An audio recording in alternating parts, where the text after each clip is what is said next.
Hi guys, welcome back to SSA Athletics. I'm Adam McCarthy, stuck in this closet because it's a quieter place. And today we're going to be talking about the marathon and whether the marathon season is actually beneficial for marathon times themselves and performances. Now if you could smash subscribe, that'd be really helpful for this channel. And don't forget to like our Facebook pages, especially the training pages, where you can get training tips on how to improve your own performance and your kids' performance. We also do kids' trainings on a Monday and Wednesday night down at Southend on Saturday. I hope this background isn't too distracting for you, and yes, I do realise that I've got a volcano erupting on my face. Now the reason why everything is all squashed down into one another is because of a certain, let's say, events that happened in 2020 that prevented a lot of these marathons from actually taking, and the findings are actually really interesting and somewhat surprising. Unlike most years, and some of you may not be aware of this, but the marathon this year is only being held, or the marathon season shall I say, is only being held within a certain period between August and the end of November, start of December, but most of the marathons and the half marathons and the road running is taking place in that time. Yes, there were some races held before that, but this has been designated as the road running season for this year and of next year. And after next year, it will change back again. Now this is slightly different because we're kind of cramming all those marathons in. And usually for a marathon, for instance, you would have one marathon, then you might have a month's break to be able to recover. You might do a 10K or a 20K or even a half marathon in that time to keep you sharp. And then you're on to the actual next marathon itself, where you have programmed into your training. This year you haven't got that because you've got 7 main marathons or platinum marathons. That being Berlin, London, Amsterdam, Chicago, Bostin, New York and Valencia. We must also note that with any marathon, because of the course layout, some marathons are a lot faster than others and therefore it can be quite difficult to relate a time to one another. Nonetheless, we can potentially still do this. Berlin is often seen as one of the fastest marathons, and as we can see here, 14 of the last records were set in Berlin.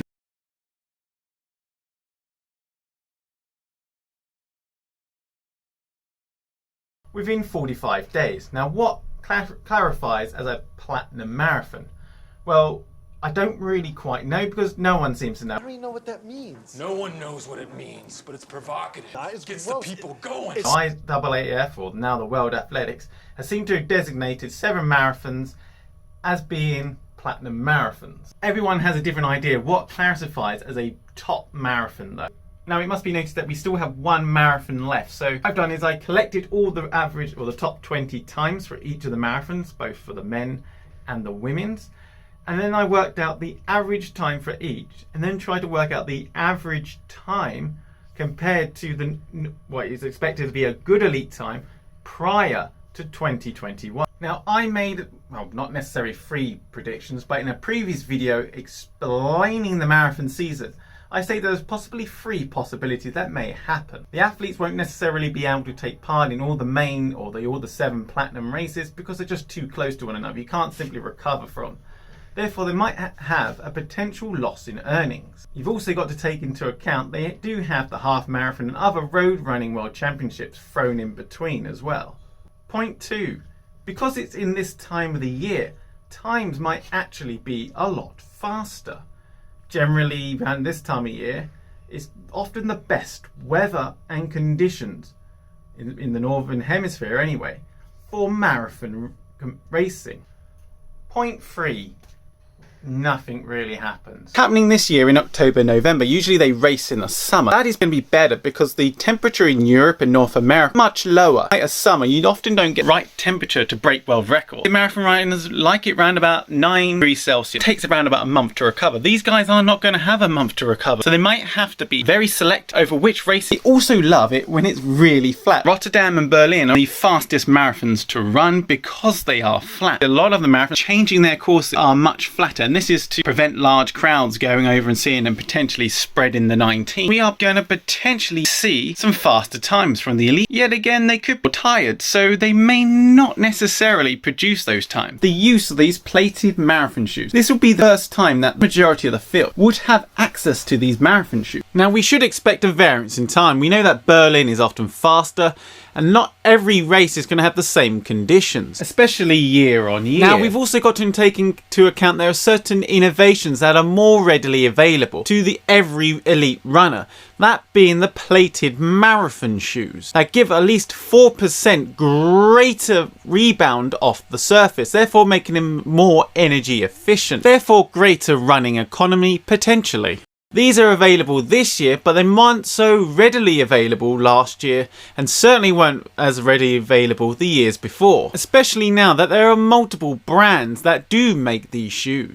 So with all that said, were they actually faster? We looked at the top 20 marathon runners for the men and women in each of these marathons, and what can be seen here is that from the actual individual marathons themselves, they were in and around what ASIC said will be an average time for athletes generally year on year, that being 2 hours 5 minutes roughly for men.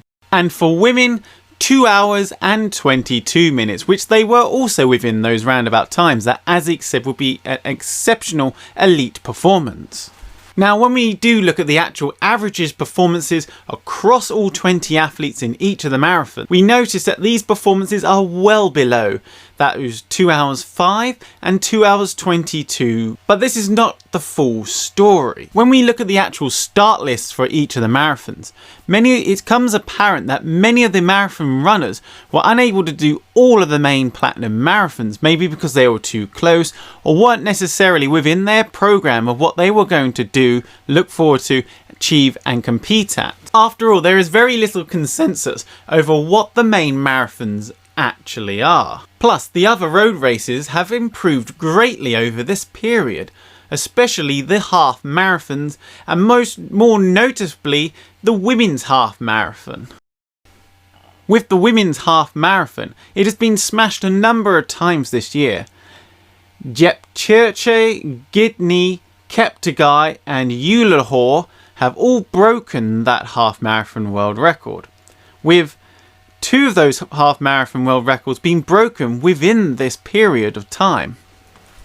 When it comes to the half marathon, the men were averaging in the 58s, whereas the women are averaging around about the hour mark. This is at least 1 to 2 minutes faster than it was last year. Now, it must be noted, according to ASICS, that the top 5% of people, that's the average people, reach marathons under 3 hours 5 minutes. The top 1% of elite marathon runners are under 3 hours. Now, the number of people getting under 3 hours has increased. Now, are the marathon runners actually getting faster? Well, they weren't particularly fast this year, but they, in terms of the half marathon and the other road running events, they certainly were faster. Now, this is not scientific in any way, shape or form what I've done here. But what we particularly need next year is to compare our autumn results to the next set of autumn results to see if the athletes are actually getting faster on average, the marathon runners faster on average, than they were from the previous year's average. Now, it must be noted that the courses were changed this year due to COVID regulations. So some of the courses were a lot flatter, like the London Marathon. So this will impact how fast the times were compared to previous years or any future years. Now, with that said, I hope you really enjoyed this video. Smash subscribe, check out the Facebook pages. And guys, as always, I will see you in the next one. Bye.